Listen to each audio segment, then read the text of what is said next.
రోజు దేవుని వాక్యము ప్రసంగి గ్రంథము 11వ అధ్యాయము 10వ వచనము. నీ హృదయంలో నుండి వ్యాకులము తొలగించుకునము.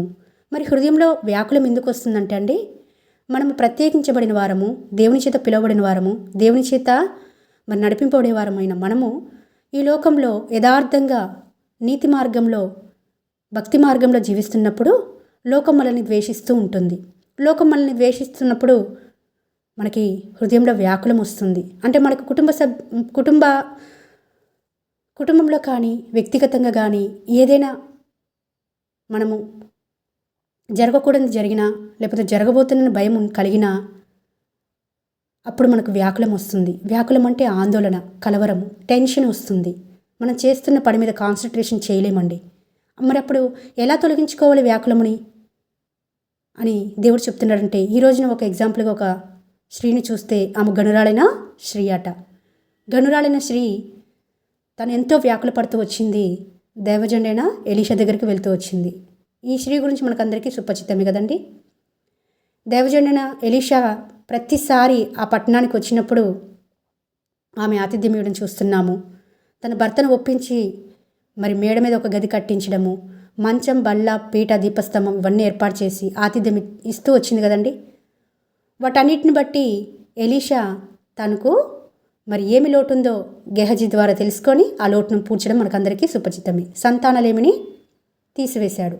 అయితే కుమారుడు ఒకానొక రోజున జబ్బుపడి చనిపోయినప్పుడు ఆమె వ్యాకులం చెందడం చూస్తున్నాం. మరి తనకు వస్తున్న వ్యాకులమును, తనకు వస్తున్న ఆందోళన, కంగారును, టెన్షన్ అంతా తొలగించుకోవడానికి దైవజనుడైన ఎలీషా దగ్గరికి వెళ్ళడం చూస్తున్నాము. అది మనకి రాజుల 2వ గ్రంథము 4వ అధ్యాయము 27వ వచనంలో చూస్తున్నాము. ఆమె బహు వ్యాకులంగా ఉన్నది.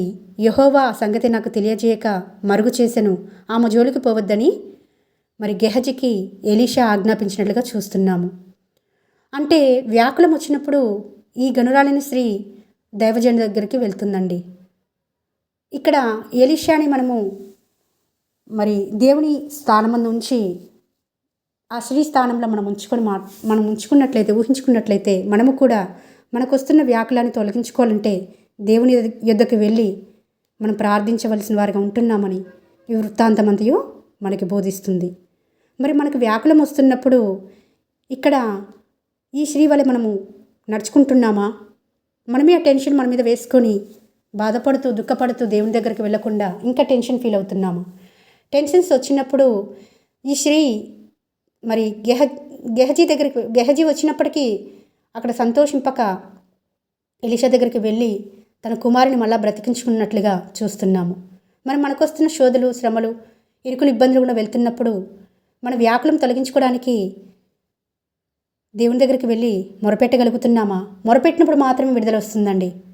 మీ హృదయంలో కలవరపడనీయకుడి అని ప్రభువైన యేసుక్రీస్తు వారి శిష్యులకు చెప్పడం తెలుసు కదండి. యోహాను సువార్త 14:1 ప్రకారం హృదయంలో వ్యాకులం వస్తుంది, కలవరం వస్తుంది, టెన్షన్ వస్తుంది. కానీ మీరు నా మీద ఆధారపడినప్పుడు, మీరు నా ఎదుకు వచ్చి ప్రార్థన చేసినప్పుడు ఆ వ్యాకులంని తీసేస్తాను, మీరు తొలగించుకోవడానికి ఇది ఒక్కటే సరైన మార్గమని ఇక్కడ ఈ శ్రీని ఉదాహరణగా ఉంచి దేవుడు మనతో స్పష్టంగా మాట్లాడుతున్నాడు.